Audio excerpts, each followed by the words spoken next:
The November wind bit at my knuckles as I hauled the last suitcase from the trunk of my beat-up Honda Civic. The driveway of my sister-in-law's house in suburban Ohio was lined with fallen leaves, crunching underfoot like the sound of my own hesitation. I hadn't been back to Dayton in 3 years, not since the last Thanksgiving when things got complicated. But this year my son Caleb, all of 19 and lanky as a cornstalk, had insisted. "Mom, we gotta go." Aunt Laura invited us, its family. His earnest brown eyes had guilted me into packing up and making the 8-hour drive from Pittsburgh. The house was a 2-story colonial, all brick and symmetry, with a wreath of fake autumn leaves on the door. It screamed Laura, polished, predictable, and just a little too perfect. I adjusted my scarf, glanced at Caleb, who was juggling his backpack and a grocery bag of sweet potatoes we'd brought as our contribution, and knocked. The door swung open before my knuckles could hit a second time. "Ellen! Caleb! You made it!" Laura's voice was bright, like she was auditioning for a holiday commercial. She wore a burgundy sweater and a smile that didn't quite reach her eyes. Her husband, Greg, loomed behind her, a broad-shouldered man with a handshake that could crush walnuts. Come in. It's freezing out there." Inside, the house smelled of cinnamon and roasted turkey, but there was an undercurrent of something else. Tension, maybe, or the faint whiff of bleach from a recent cleaning frenzy. The living room was packed. Laura's 3 kids, teenagers now, all glued to their phones, sprawled on the couch. Greg's parents, Mr. and Mrs. Whitaker, sat stiffly in armchairs, sipping coffee from mugs that probably cost more than my monthly rent. A few cousins I vaguely recognized milled about, and there was a new face. A woman about my age, maybe late 40s with sharp cheekbones and a sleek bob, introduced as Greg's colleague, Marissa. "Ellen, you look tired," Laura said, her eyes flicking over my rumpled jeans and puffy coat. "Long drive?" "Yeah," I said, forcing a smile.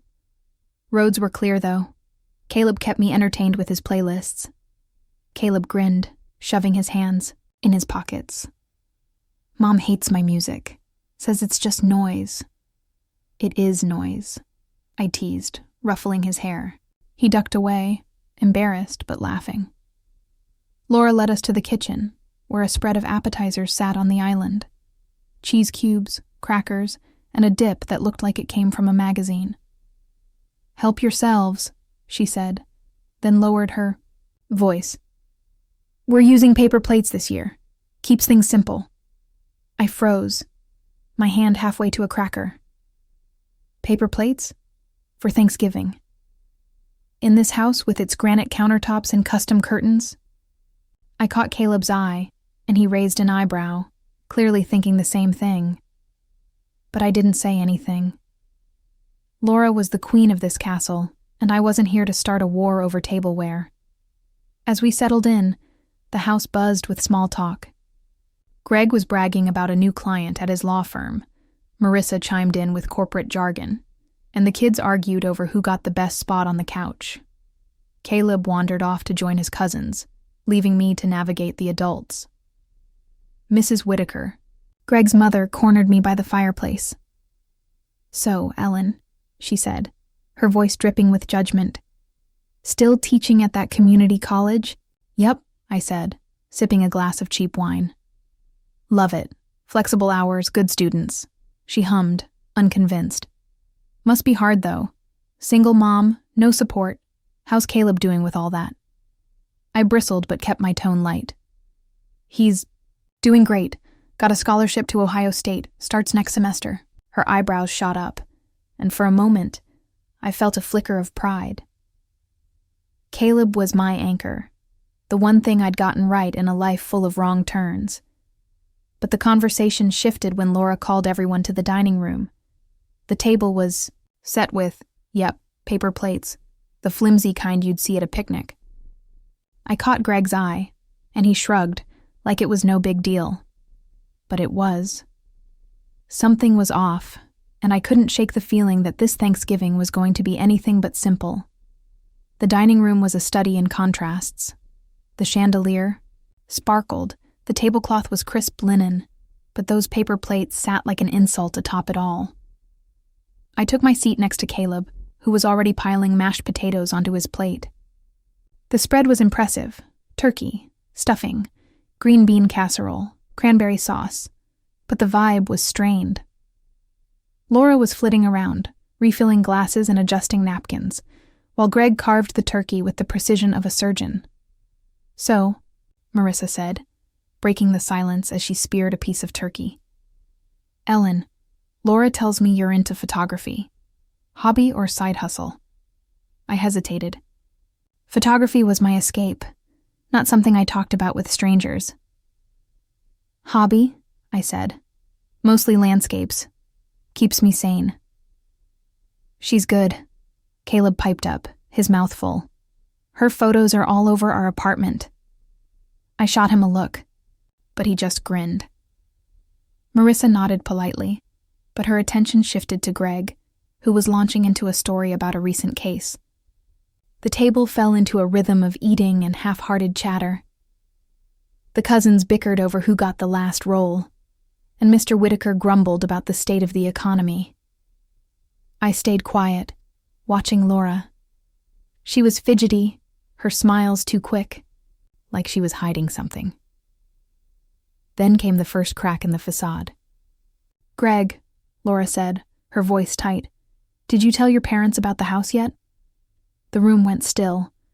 Greg froze, knife hovering over the turkey. "Not now, Laura," he said, his tone clipped. "Tell us what?" Mrs. Whitaker asked, her eyes narrowing. "Nothing," Greg said quickly. "Just some renovations we're considering." Laura's laugh was sharp, almost bitter. "Renovations? That's one way to put it." I glanced at Caleb, who was frowning, picking up on the tension.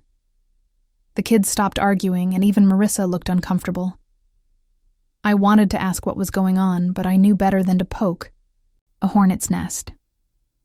Instead, I changed the subject. "Caleb, tell everyone about your scholarship." He blushed but obliged, launching into a story about his application essay.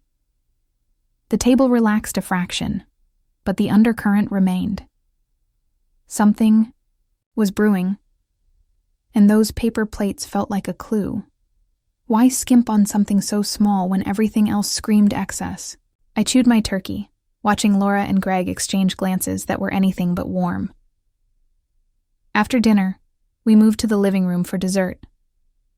Pumpkin pie, pecan pie, and coffee served, on more paper plates. Caleb nudged me. "This is weird, right? Paper plates for pie?" "Very weird," I whispered back. "Keep your eyes open." He nodded, like we were detectives in some family drama. Maybe we were.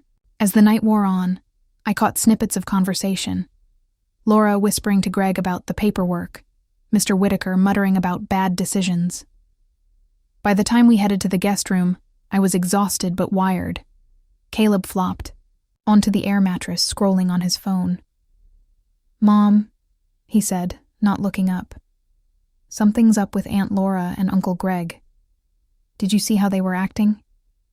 "Yeah," I said, kicking off my shoes. "We'll figure it out tomorrow. Get some sleep," but I didn't sleep. I lay awake, staring at the ceiling, wondering what secrets this perfect house was hiding. The next morning, the house was quiet, the kind of quiet that feels like the calm before a storm. I slipped downstairs to find coffee, only to run into Marissa in the kitchen. She was dressed in yoga gear, sipping an espresso from a paper cup. "Morning," she said, her smile a little too polished. "Sleep okay?" "Like a rock," I lied. "You?" "Oh, you know, guest bed life." She laughed, but it didn't land. "Laura's already out running errands. Greg's in his office. They're intense, huh?" I nodded, pouring coffee into a paper cup of my own. "They always are," You work 3 known them long? Since college, Marissa said. We work together at Greg's old firm. I crash their Thanksgiving sometimes. Keeps things interesting. Interesting was one word for it. I sipped my coffee, studying her. She seemed nice enough, but there was a sharpness to her, like she was always calculating. You're close with Greg, then? She shrugged. We get along. He's a good boss. Her phone buzzed, and she glanced at it, her face tightening. Sorry, gotta take this. I wandered back to the living room, where Caleb was sprawled on the couch, playing a game on his phone. Mom, Aunt Laura's acting weird, he said without looking up. She was on the phone in the garage, sounded upset. Eavesdropping?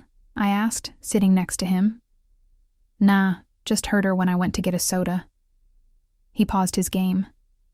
Something about money. She said, well, we can't keep this up. My stomach twisted. Money trouble? In this house? It didn't add up.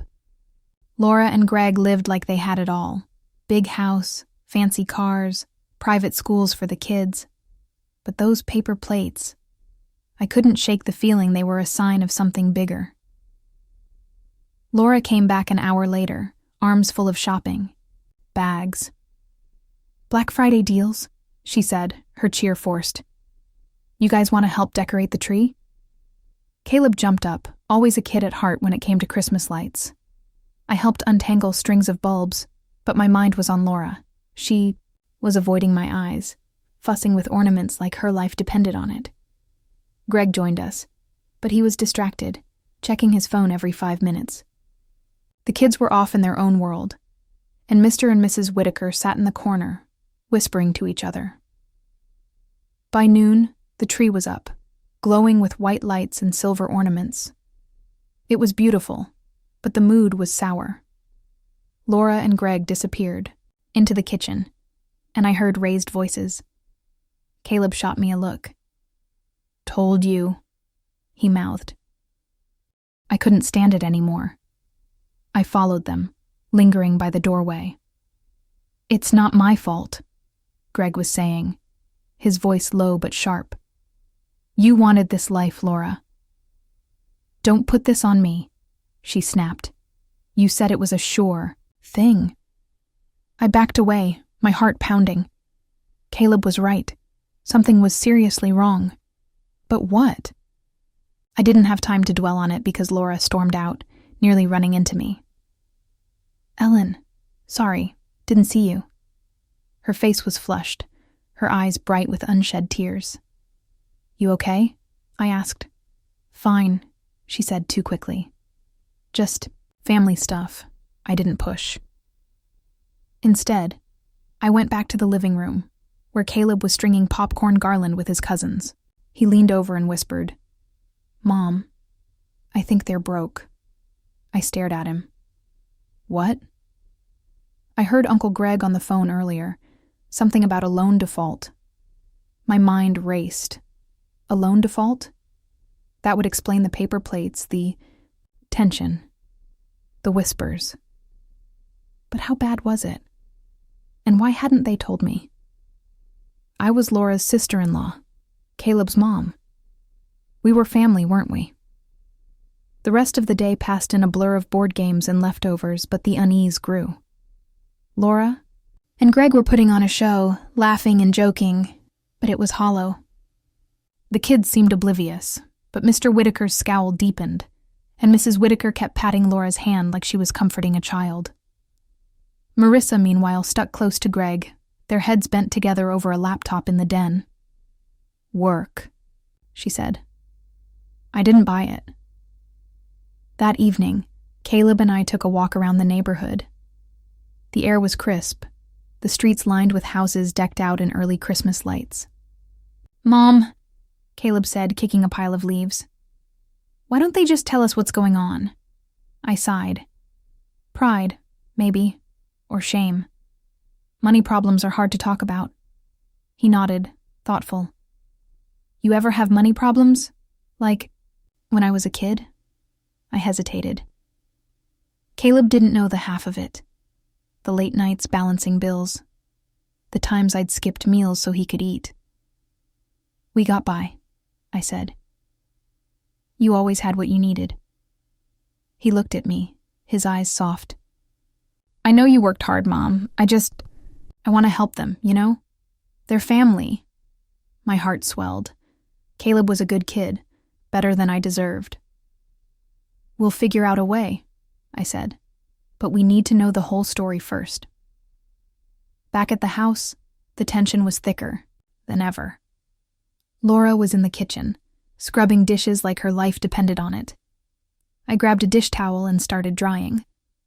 "Laura," I said carefully, "you don't have to tell me anything, but I'm here, okay?" She froze, her hands gripping a plate. For a moment, I thought she'd brush me off. Then her shoulders sagged. "It's bad, Ellen," she whispered. "Really bad." She told me in halting words. Greg's firm had lost a major client, and he'd made some risky investments to cover the gap. They'd taken out a second mortgage on the house, maxed out credit cards, and now the bank was threatening foreclosure. The paper plates? A desperate attempt to save a few bucks. "We didn't want anyone to know," she said, tears spilling over. "Especially not Mom and Dad."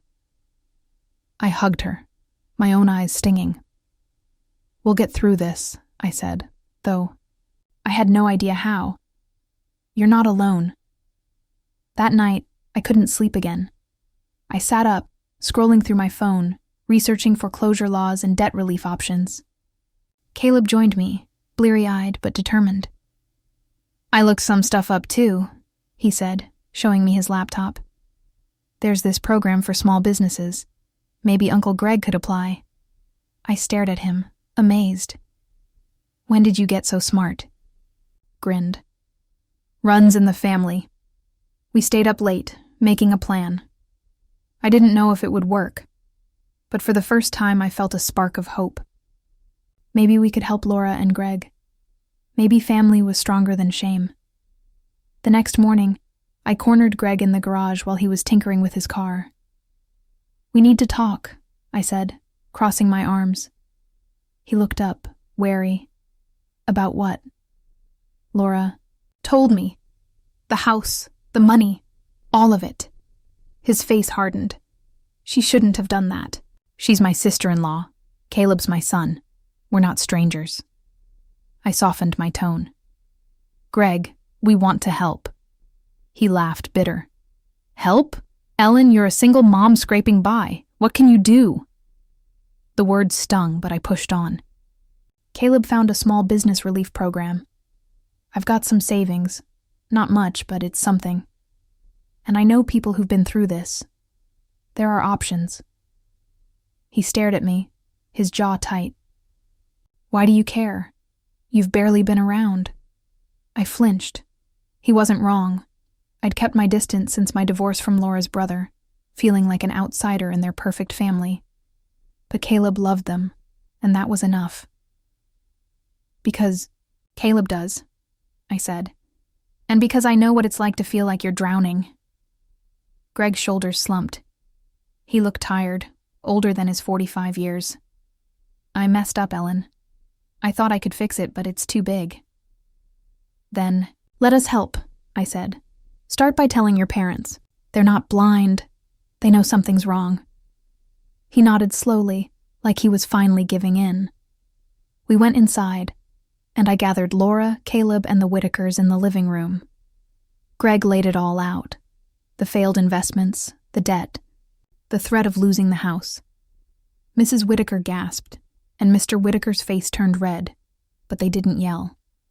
Instead, Mrs. Whitaker hugged Greg, and Mr. Whitaker said, "We'll figure this out, son." Caleb spoke up, his voice steady.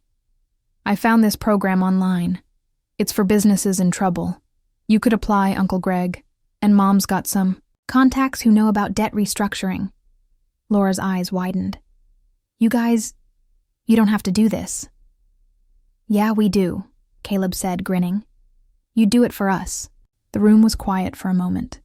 Then Laura started crying, and soon we were all a mess, hugging and laughing through tears. Marissa slipped in, looking awkward. I heard some of that, she said. Greg, I know a guy at the bank. I can make a call. Greg looked stunned. You do that? She shrugged. You're not a bad boss. For the first time in days, the house felt warm, like a real family was pulling together. We spent the afternoon strategizing. Phone calls, applications, budgets. It wasn't a fix, but it was a start. The next day was Sunday, the last day of our visit. The mood was lighter, like a weight had lifted.